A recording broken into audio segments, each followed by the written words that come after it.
నమస్తే, నేను ఇందు. ఆపరేషన్ సింధూర్ నేపథ్యంలో చైనా పాకిస్తాన్ కి కొన్ని ఆయుధాలు సప్లై చేసినట్టు తెలుస్తుంది.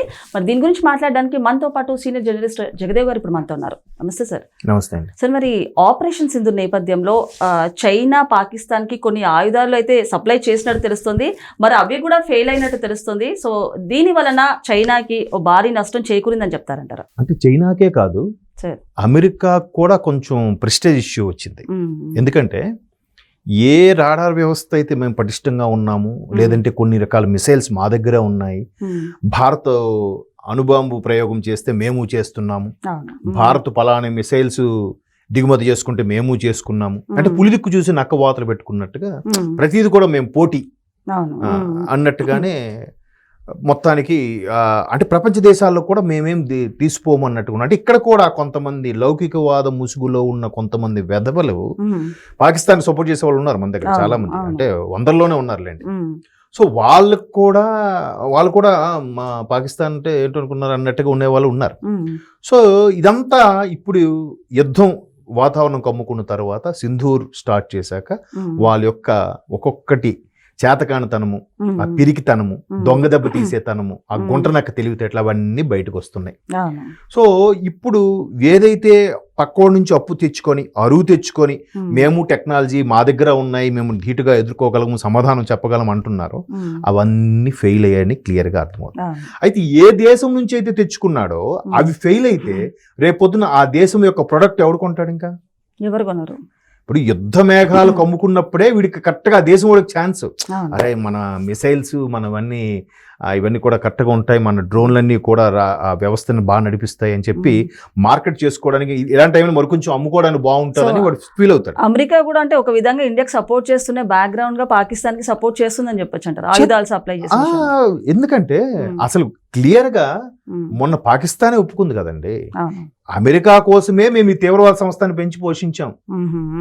అమెరికా వాడి యొక్క కుటిల బుద్ధి ఎలా ఉంటుందంటే ఎప్పుడు నేనే అగ్రరాజ్యంగా ఉండాలి, నేనే నెంబర్ 1 స్థానంలో ఉండాలి, నేను ప్రపంచ పెద్దనగా ఉండాలి, నేనేం చెప్తే అన్ని దేశాలు వణికిపోయి ఆడు చెప్పిన ఆంక్షలను భయపడి అందరూ తల ఊపాలి అనేలాగే ఉంటాడు వాడు. సో అలాంటప్పుడు పొరపాటున ఏదైనా దేశం స్వతంత్రంగా అభివృద్ధి చెందుతుందంటే వెంటనే లోపలే చిచ్చు పెడతాడు. ఇప్పుడు ఒక గడాఫీ అలాగే చంపేశారు, ఒక సద్దాం హుస్సేన్ అలాగే చంపేశారు. ప్రతి ఒక్కరు అంటే మరి ఎవడు అడగడు అంటే డబ్బున్నది. ఇప్పుడైనా చూడండి, సొసైటీలో డబ్బున్న వాడితో పెట్టుకోవడానికి భయపడేది అందుకే, అందరినీ కొనేస్తాడు, నోరు ముయించేస్తాడు. సో అట్లాంటి అంటే అలాగని వాడు కనిపెట్టినవి ఏమి కాదు, వాడు ఎవడెవడో కనిపెట్టి వాడు డబ్బులు వెదజల్లి రూపాయికి 10 రూపాయలు ఇచ్చి కొనుక్కున్నప్పుడు ఎలా ఉంటుందాడు?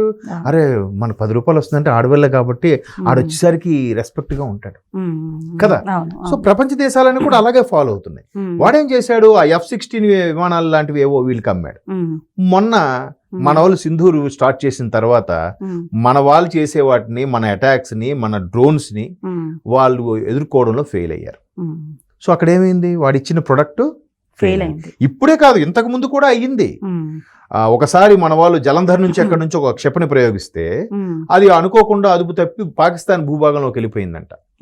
అది తర్వాత మన వాళ్ళు కనిపెట్టారో లేదో తెలియదు, కానీ మన వాళ్ళు అయితే ఓపెన్ గా చెప్పారు, మేము ఎట్లా అయ్యింది, మిస్ఫైర్ అయ్యింది, తప్పుగా అనుకోకండి, మేము మా ప్రయోగంలో భాగంగానే భారత్ ఒప్పుకుంది చెప్పి. సో ఈ ఆయుధాలు ఫెయిల్ అవ్వడం వల్లనే అమెరికా అండ్ చైనా కూడా సీజ్ ఫైర్ ని ప్రకటించింది, పాకిస్తాన్ సీజ్ ఫైర్ ని ప్రకటించింది అని కూడా చెప్తున్నారు. మేబీ ఇప్పుడు వాడు ప్రొడక్ట్ తోనే వీడు చెలరై ముందుకెళ్తున్నాడు, తీరా చూస్తే వాడి ప్రొడక్ట్ తుస్సుమంటున్నాయి, అన్ని దీపావళి బాంబుల్లా తయారయ్యాయి.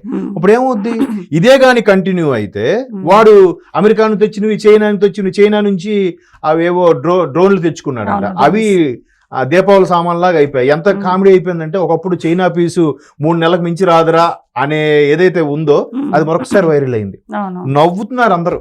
మొన్న ఒక టాపిక్ ఇలాగా మాట్లాడుతుంది ఒక ఛానల్లో, కెమెరామెన్ పగలబడి నవ్వాడు. సార్ కరెక్ట్ గా చెప్పారు సార్, చైనా మళ్ళీ షూట్ అవుతున్న మధ్యలో అంటే అందరికి నవ్వు వచ్చేస్తుంది. ఇలాంటి వాటిని పెట్టుకొని వీళ్ళు పెద్ద పోటుగాళ్ళలాగా ముందుకు వస్తున్నారేంట్రా, వీళ్ళకి అసలు ముందే బుర్రతక్కువ వెధవులు పాకిస్తాన్ వాళ్ళు, పైగా చైనా వాడిని అటు అమెరికా వాడిని నమ్ముకోవడం ఏంటి, అమెరికా వాడు కూడా వాడి సొంత ఉంది కాదు, ఎక్కడో అరువు తెచ్చుకున్నదే డబ్బులు వెదజల్లి పేటెంట్ నేనే చేశానని రాయించుకుంటాడు.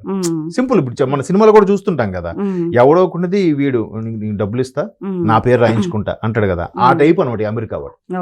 సో అలాంటి ప్రొడక్ట్ తీసుకొచ్చాక ఇంకా అమెరికా వాడు ఏం చెప్తాడు, వాడు మార్కెట్ ఎంత పడిపోయింది, ప్రపంచ దేశాలకు అర్థమైపోయింది. అసలు ఆపరేషన్ సింధూరు కూటమి ప్రభుత్వంతో పాటు ఎవరైతే ఈ ఆర్మ్డ్ ఫోర్సెస్ ఉన్నారో వీళ్ళు అధిపతులు, వీళ్ళందరికీ హ్యాట్స్ ఆఫ్ అండి. ఎంత చాకచక్యంగా ఈ టైటిల్ పెట్టడం నుంచి ఎదుర్కోవడం వరకు, ఒకటి వాడి మీద అటాక్స్ చేస్తూనే ఇదినా నా రేంజ్, ఇదిరా మా సత్తా అన్నట్టుగా చెప్పారు. ఒకే దెబ్బకి 2 పెట్టారు కదా. సో అలాంటి కాన్సెప్ట్, అందుకే మోదీ గారు మొన్న కూడా అంటే ఒక 2 days బ్యాక్ రిటైర్డ్ ఆఫీసర్స్ కూడా పిలిచి ఇంటికి పిలిపించుకొని వాళ్ళతో ఒక 2 గంటలు చర్చించాడంట ఆయన. అంటే గతంలో ఇంతకుముందు కూడా యుద్ధం జరిగినప్పుడు వాళ్ళు బతికున్న వాళ్ళు కూడా తీసుకొచ్చారట ఆఫీసర్స్ ని. తీసుకొచ్చి అప్పుడు యుద్ధం అయినప్పుడు మీరు ఎలా ఎంత చాకచక్యంగా ప్రవర్తించారు, ఎటువంటి నిర్ణయాలు తీసుకున్నారు, డీటెయిల్స్ అన్ని తీసుకున్నారు. అనుభవం ఎప్పుడు గొప్పదే కదమ్మా. అది స్వామి వివేకానంద గారు అన్నట్టు మహాసముద్రంతో చదువుకున్న చెంచాడు అనుభవం గొప్పదంట. అలాగా ఎవరైతే ఆ అనుభవంలో ఉన్నారో అటువంటి ఆఫీసర్స్ రిటైర్డ్ వాళ్ళు కూడా పిలిపించుకొని మీరు ఆ యుద్ధ సమయంలో మీరు ఎలా ప్రవర్తించారు, చైనాతో యుద్ధంలో గానీ, పాకిస్తాన్తో యుద్ధం అప్పుడు గానీ, లేదంటే కార్గిల్ సమయంలో మీరు చేసినప్పుడు గానీ ఎట్లా చేశారని ఆ ఇన్పుట్స్ కూడా తీసుకొని ఎంత ప్లాన్ గా అసలు మనము అంటే ఇక్కడ 4 గోడల మధ్యన కూర్చొని మాట్లాడుకుని అబ్బా ఏం చేశాను అనుకో కాదు, కానీ ఒకవైపు దేశ సార్వభౌమాధికారం, ప్రజలకు ఇబ్బంది కలగకుండా, మన సమైక్యతకి భంగం కలగకుండా ఒక పక్క టెన్షన్ ఉంటూనే మంచి థాట్స్ రావండి. మనం అందరం పడుకుంటుంటే వాళ్ళు అక్కడ చాలా ఇప్పుడు ఈ ఆర్మీ మొత్తం అధిపతులకి ఈ వ్యవస్థ మొత్తం ఎవరైతే భద్రతా సలహా మండలి చీఫ్ సెక్రటరీ అందరూ ఉంటారు, వీళ్ళందరూ కూడా కునుకుండదు. చాలా అంటే టెన్షన్ తో థాట్ రాదు కదమ్మా, అలర్ట్ గా ఉంటారు. మనకు టెన్షన్ వస్తే థాట్ రాదు, కానీ టెన్షన్ లో కూడా ఎంత మంచి థాట్స్ ఇంప్లిమెంట్ చేస్తున్నారంటే నిజంగా అందరికి వాళ్ళ కన్నా తల్లిదండ్రులు కూడా మనం హ్యాట్స్ ఆఫ్ చెప్పాలి. సో అట్లాంటి పరిస్థితులు ఉన్నప్పుడు ఇది మన సత్తాను చూపిస్తున్నప్పుడు మరోవైపు ఆడ ప్రొడక్ట్ కూడా తుస్సు అయింది. అయితే మనం ఎక్కడి నుంచి తెచ్చుకుంటున్నాం ప్రొడక్ట్, మనకి ఎప్పుడు రష్యానే, ఇప్పుడు కాదు ఎప్పుడు నుంచో రష్యాతో ఉన్న సంబంధం. అంటే వీళ్ళందరూ 2 నాలుకల ధోరణితో ముందు తీవ్రవాదం తప్పు, తర్వాత మేము పాకిస్తాన్కి ఫోన్ చేసి చెప్పామని ఈ అమెరికా, చైనా మాట్లాడుతున్నారు, కానీ రష్యా ఎప్పుడు భారత్కి సపోర్ట్. ఏం చెప్పారు, ఉక్రెయిన్ అప్పుడు కూడా ఏ ఇంటి పేరైతే భారతదేశం జెండా ఎగిరిందో ఆ జెండా మీద, ఆ ఇంటి మీద మీరు అటాక్ చేయొద్దని చెప్పేశాడట పుతిన్. రష్యన్ మిలిటరీ కూడా భారత్ జెండా ఎవడైతే పట్టుకున్నాడో వాడిని ఏమీ చేయలే. అప్పుడే వచ్చిన వైరల్ అంశం ఏంటంటే ఇదే పాకిస్తాన్ వారు కూడా భారతదేశ జెండా వాళ్ళ ఇంటి మీద ఎగరేసుకున్నారట ప్రాణాలు కాపాడుకోవడం కోసం. దట్ ఈస్ భారతదేశం యొక్క. మోదీ గారు ప్రపంచ దేశాలు తిరుగుతుంటే ఊరికే మా ప్రజల సొమ్ముతో ఖర్చు పెట్టి తిరుగుతున్నాడు అది ఇది అన్నారు కదా, ఇప్పుడు తెలుస్తుంది ఎందుకు తిరిగాడు, ఏది మూట కట్టుకోవడం కోసం తిరిగాడంటే ఇంతమంది మద్దతు కోసం, ఇంతమంది యొక్క సపోర్ట్ కోసం. అంటే సపోర్ట్ అంటే మనకి సపోర్ట్ ఇవ్వాలని కాదు, ఎవడు నోరెత్తడానికి వీలు లేకుండా చేశాడు. ముస్లిం దేశాలు కూడా పాకిస్తాన్ సపోర్ట్ ఇవ్వట్లేదా, మాకు క్లియర్ కనబడుతుంది కదా, తప్పు మీరే చేశారు. ఇప్పుడు కనీసం తీవ్రవాద సంస్థలు చేయడం కరెక్ట్ కాదు, ఎవరున్నా వాడిని తొదముట్టించిన పాకిస్తాన్ ఒక స్టేట్మెంట్ ఇచ్చిందా? ఇవ్వకుండా మమ్మల్ని అనుమానిస్తున్నారు, మమ్మల్ని దొంగ దెబ్బ తీస్తారు ఇలాగే చెప్తున్నారు. ఉగ్రదాడిపై మేము దాడి చేస్తున్నామని మన భారత ఆర్మీ చెప్తుంటే లేదు తమపై దాడి చేస్తున్నారు అన్నట్టు వాళ్ళు బిహేవ్ చేస్తున్నారు. సో మొత్తం మీద ఈ అటాక్స్ ఏవైతే ఉన్నాయో మనము రష్యా నుంచి కానీ కొన్ని జర్మనీ నుంచి కూడా తెప్పించుకుంటుంటారంట వెపన్స్, అంటే అవన్నీ రష్యానే. కొన్ని వెపన్స్ AK-47 లో కూడా కొత్తవే వచ్చాయండి, 56 అని రకరకాల మోడల్స్ ఉంటాయంట, మనకు తెలియదు. అట్లాంటివి మాత్రం జర్మన్ టెక్నాలజీ కూడా తెచ్చుకుంటారంట, ఎందుకంటే వాళ్ళకు కూడా భారతదేశ యొక్క సంతతి మీద ఒక ఇంప్రెషన్ ఉంది. మరోవైపు ఇజ్రాయెల్ అయితే ఆ కార్గిల్ సమయంలో వాళ్ళేవో కొన్ని రకాల యుద్ధ విమానాలు పంపించారు, మనమే అడగకపోయినా. ఆయన ఇప్పుడు నెతన్యాహు కూడా మన స్టేట్మెంట్ ఇచ్చాడు, భారతదేశం మాకు సాయం అడగక్కర్లే, వాళ్ళు అంటే చాలు మేము చెలరైపోతామని అంటున్నారు వాళ్ళు. అది ఇజ్రాయెల్కి భారతదేశం యొక్క ఉన్న ప్రీతి, ఒక అభిమానం అలా ఉంటుంది. సో ఇట్లా ఎంత ఉన్నప్పుడు ఆ రష్యాకి ఒక్కసారి ఇమేజ్ పెరిగిపోయింది. ఏ అమెరికా అంట చూసి ఉక్రెయిన్ కూడా చెలరైపోయాడు, దెబ్బకి ఉక్రెయిన్ కూడా ఏమయ్యాడు, అతలాకుతలం అయిపోయాడు.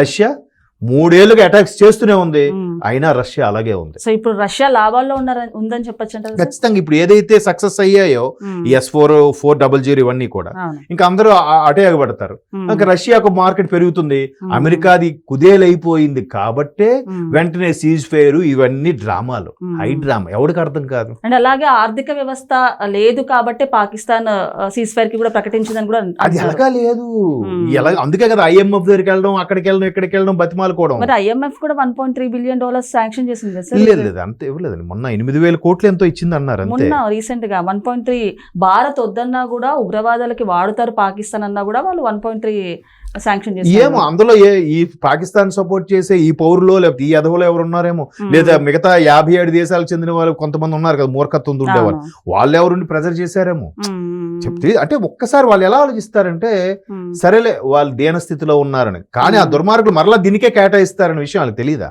తెలుసు, తెలియనివ్వండి. ఏం తెలిసినా మళ్ళీ ఈ 1.3 బిలియన్ లేకపోతే 1 లేదా 10 బిలియన్ అవని మొత్తానికి ఇదే ధారపోస్తారు, బూడిలో పోసిన పన్నీరే. మళ్ళీ పాకిస్తాన్ పరిస్థితి అంతే. ఇంకేసారి ఎవడు చూస్తాడు? అమ్మా పులి కథలాగా ఎవడు నమ్ముతాడు ఈసారి? సో దీనికి సంబంధించి army chief, Pakistan army chief కూడా పరారైనట్టు తెలుస్తుంది. అసలు ప్రధాని మొన్న బంకర్ లోకి వెళ్ళిపోయాడంట. ఆర్మీ చీఫ్ కూడా మాట్లాడుతుంటే DGMO ఎవడో ఆయన వచ్చి మాట్లాడుతున్నాడు, చీఫ్ మాట్లాడకుండా.